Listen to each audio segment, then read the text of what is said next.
by the time this will be out, I'll be 30. Oh, that's right. Which Tomorrow's your big day. tomorrow is the big day. And yeah, I'm coming to grips, coming to terms. So Yeah. Being officially middle-aged. Officially middle-aged. The middle of your life will be tomorrow. Oh, God. I've seen the way you eat. You're not living past 60. I've seen your Taco Bell order.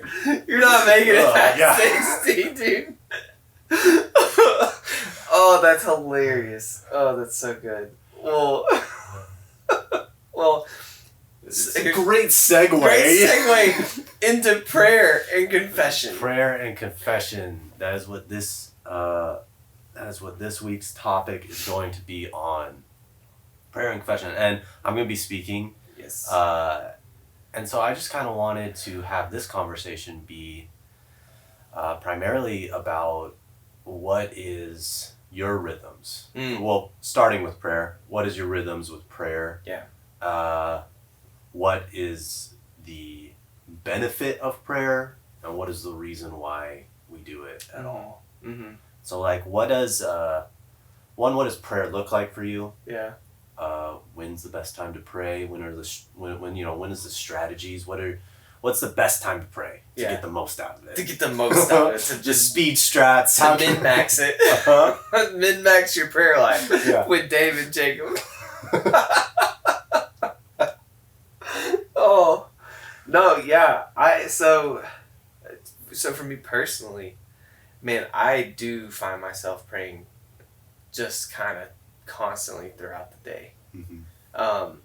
I'm very much one of those that just will, in a lot of my downtime, just like we'll kind of throw a couple words to the big man upstairs, Yeah. Just like, oh hey, but so I know for me that a lot of times I do my quiet time and stuff in the morning. So for me, there's like a very much more pointed, whenever I'm reading my Bible and prayer session that I do in the morning. But I really do take what Paul says, like pray without ceasing through, it was Paul, right? Mm-hmm. No, it was okay. I was just, for that split second of doubt, and I was like, oh wait, I'm pretty sure it was. We pray without ceasing. And it has been one of those things I kind of taken to heart of just like, even with the little things, to pray. And my wife and I had a conversation yesterday, and she texted me and she was like, hey, I'm pretty worried about this. And I was like, well, did you pray about it yet? Just taking that into practice of being like, I want to pray about everything that happens in my life, and I want to pray about everything that I'm doing. Mm-hmm. And so, I don't know, I haven't counted, and I used to write down a lot of my prayers. I had like a prayer journal for a little bit and would write them all down, like every time I wanted to do it. But I just found that I was like, I just like start writing and then like I wouldn't get other stuff done. Yeah. So, for me, it's I've got a very pointed focus in the mornings, but then throughout my day, I'm pretty just like trying, like whenever stuff comes up, I just stop and pray then. Mm-hmm. Yeah. Well, I don't ever write down my prayers, which is not something that anybody who's watching this should do. Writing out your prayers is great because then you have a log of all the ways that God has worked through your life. So that's something that I need to do. Yeah. Now that you mention it, for me, I mean, prayer breaks into a lot of different categories, but like the two that I think come to my mind the quickest are like contemplative prayers and intercessory prayers. Of like, we do the analogy of like it's the vertical and the horizontal. Like, are we praying out towards friends, family, community? We're praying up towards God, more like internally. Yeah. And then even within those two, they split into thanksgiving and like petition type of prayers. Yeah. And I think a lot of people, I have a hard time listening to some people pray. Because there is that, like, and we've talked about it, how there's, like, for some reason, somewhere along the way, a lot of Christians, all in my generation, all got taught how to pray the exact same way. Of, like, this, like, first you give thanks to God. Yeah. And then you can ask him whatever you want. So, and while I think that's good to, like, honor, like, you're coming into the throne room, so let's honor. Yeah. And then let's get our heart posture correct, and then we can start, this process of asking. That's great. What it turns into sometimes is, like, I really have this thing to say, but I'm going to start with, like, okay, thank you for my day. Yeah. Thank you for my friend Jacob. And thank you for this church. And now I'm going to start saying what I actually want to say. It almost turns into more of, like, a religious, like... Yeah. Yeah. And I find, like, my most impactful moments of prayer, one, they happen either early morning or late at night, like, when not only am I alone, but the world feels a little bit more silent, and it feels a little bit more calm. And two is just, like, throw out any sense of right or wrong way of doing this, and just, like, come to your God and just talk. Like, and that's really what I'm coming to, is, like, prayer is relationship building. Yeah.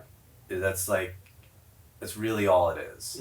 And your relationship building with the creator of the universe that can do all things and make all things happen and breathe life into things, but it's relationship building. Yeah. And how we steward that is important, and you should have honor, but at the same time it's like, hey, you can talk to God like he's in the room, like he's just a person, because that's how you create relation. That's how you create friendship. If God is only, like, one dimension of, like, stern father that you have to please and tell him all the good things that he's doing before you can, like, open up and be like, hey, I need help with this, then you're seriously missing out on the full character and nature of God. Yeah. I like to ask people when was the last time you and God laughed together? Because a lot of people get a little thrown off, and honestly, it's not like I have, like, a list of times where I'm like, like, just laughing with God. And he audibly laughs with you. He's obviously got a nice, deep laugh. Yes, of course. Yeah. We've talked about it. God just makes dad jokes all the time. It's so Holy Father jokes. Oh, it's so good. But yeah, even in that, I'm like, what I'm coming to is we're missing out on the relational aspect. Yeah. Of talking with God. And that kind of segues into confession. And it's weird. You gave me a list of things, of practices to, like, what do you want to talk on? Just randomly kind of pick two. And then I realized, as I was kind of stewing with them, I'm like, oh, these two actually kind of go hand in hand perfectly. Yeah. So call it the Holy Spirit, whatever, but there's also this side of confession that creates relation. There's a part of prayer that requires confession, because without confession, it's this formalized speech that you're saying to your invisible God. Yeah. Yeah. It's like there's no relationship if there's not a coming to the table and be like, this is where I'm at right now. Totally. In the same way that there's no relationship between you and I. Yeah. If I'm always like, how you doing? Good. Yeah. Doing good. Yeah. Thanks for everything. Thanks for today. Yeah. It's like, how you doing? I'm actually doing really bad right now. And I need some help. Yeah. It's like that opens the doorway for friendship to be built, relationship to be built. Totally.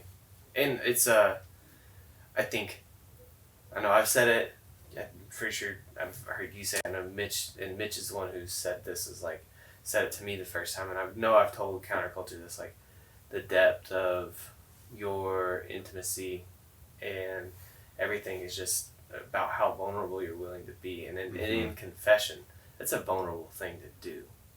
It's like, it is vulnerable. It's vulnerable to come to God, but also to what, and Paul says, like, confess your sins to one another, you know, but to do that. And like, I think there's this place in confession where we really need to start to think about it as in like this is where I'm going to be the most vulnerable in my life. Like, there's times whenever I know myself, you know, and you like confess, you're like, God, I messed up with this or that, and you kind of just feel like, okay, well, I'm just checking that one off the box. But like, what would it look like if you were just like, God, like, this is exactly where I'm at today. Yeah. You know, like, every day that you came to him just going, actually, God, you know what? I'm mad. Right. You know, like, oh no, I'm upset, or like, that hurts, or all of like this just confession. And that in itself is confession. It's like letting God know where you're at.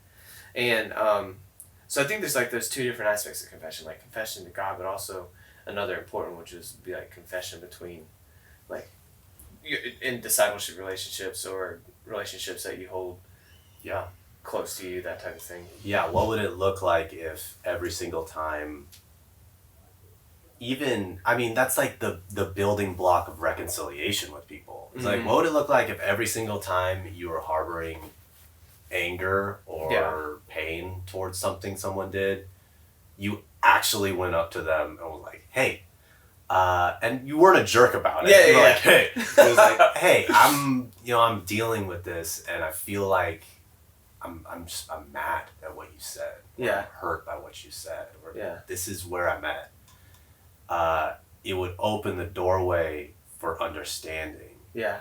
And I think even with, going back to you and God, is like, the amount of times I've sat in my car and been like, God, I'm mad at you. I'm actually really mad at you.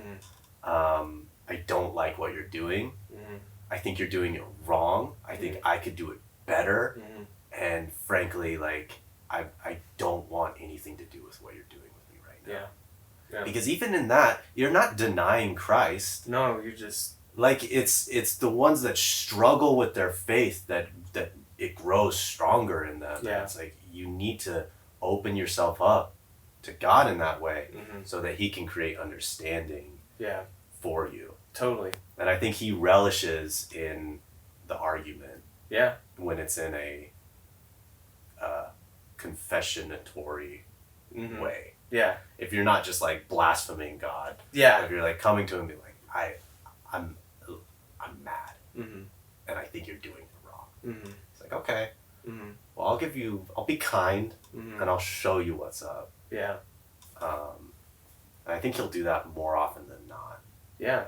I think the hard thing is that confession requires being humble. It requires letting go of these things that we've built ourselves up on. It requires letting go of pride. And humans don't like doing that. Yeah. I don't like doing that. Yeah. It requires being broken and admitting that you're broken. Admitting you got faults. It requires not having it all together. Yeah, and I think you hit the nail on the head. Like, even in my own personal life, the last like few years, I found myself just like that. My relationship with the Lord is deepened, but I've also found myself in my car or in my prayer time or wherever, just going like, God, what are you doing? Like, I don't understand. I'm upset, or like, in these areas, and like the Lord's been kind to meet me at the end of it. Yeah. And coming out of a season that I felt like I was in, to then think back to the prayers and the moments that I did have with him of being like, I don't know what I'm doing right now. Like, what are you doing? Like, I don't get it. Or like, I'm struggling. Like, I'm struggling to believe you right now because of this, or that, you know, and even in that. Yeah, I mean, it reminds me of something that someone had said to me once of like, because I've, been dealing with just a lot of like anger, being like really angry at just about anybody. If, if you catch me on a wrong day, like my brain is quick to jump to that. Yeah. And something that always flashes in my head as I realize that's happening, was someone came to me and was like, Dave, you realize people don't get angry at things they don't care about. Like, you don't get angry at things that you haven't invested emotionally in. Because that's, anger is just a sign that you think something was done wrong in your area of, like, in your domain. Like, you did this wrong, and I'm mad at that because I care about doing things right. Yeah. You did it wrong, whether, you did or not. And the moment of doing that with God, and the moment of being angry at God isn't denying Christ. Yeah. Being angry at God is opening yourself up and being like, hey, you did it wrong. Whether he, of course he didn't. Yeah, but it's the same with people. It's like, it's just a showing of your faith. It's like, I'm not neglecting my faith when I tell God that I'm just having a hard time believing in him. Yeah. I don't believe in, I don't get mad at things that I don't believe in. Yeah. I don't get mad at imaginary things. Yeah. I get mad at things that I do, I get mad at my friends that are real. I get mad at my Holy Father that is real. And I get mad at things that I care about. Yeah. Or I get sad at things that I care about. Or I, fill in the emotion wherever. And so, that's kind of all I wanted to talk about, really. Yeah. No, it's good. It's good. I think that taking ownership of confession, like, or not even ownership, taking it serious, like really understanding what it is and taking it serious can change your life. Well, and even in that, it's like, what confession requires you to do is actually understand what you're confessing. Yeah. Is like, even so, since I've already gone on a tangent about anger, it's like anger is supposedly, smarter people than me say this, it's a secondary emotion, right? So when I'm confessing my anger, what that also gets to do is be like, well, I'm not angry, I'm hurt. Yeah. And when I get hurt, my defense mechanism is let's fight. And so, confession is your way of filtering through and understanding yourself and then in that process, understanding God and returning back to this image bearerness of flushing out the flesh and the world around you. That's all done in confession and prayer. Yeah. And so it's good. I would challenge anyone watching to take ownership, start dealing with confession in a real way, especially confession between you and the Lord, and like in those prayer times, start to grab hold of it and really think about it. Are you just going, I told Cindy she looked bad today, or I was mean to her, or are you really like digging in deep and being like, I did that, but why did I do that, God? Like, why are you trying to get to the root of it? Are you trying to be vulnerable? And I think that too, like with all of these practices that we've been going through, at the end of the day, man, do you just want to be a lukewarm Christian? Yeah. Because you can, by all means, go through your whole life praying the, like, now I lay me down to sleep. I pray the Lord my soul to keep, like, that's fine, sure. I mean, it's not fine, but, like, go for it. Yeah. See how that works out. Yeah. And you'll have that amount of trust in God. You'll have that amount of faith in God.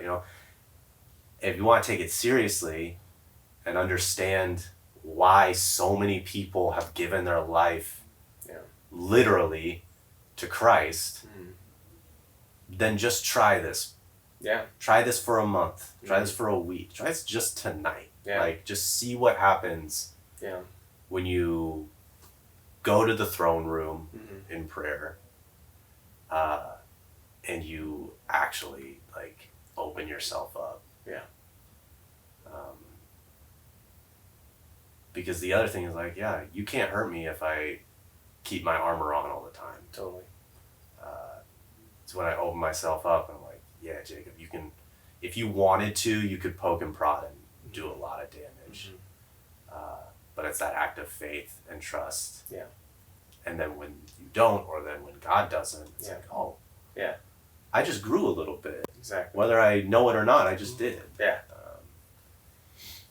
So yeah. It's good. It's good. Well, thanks for joining us. Have a great week. Bottle flip.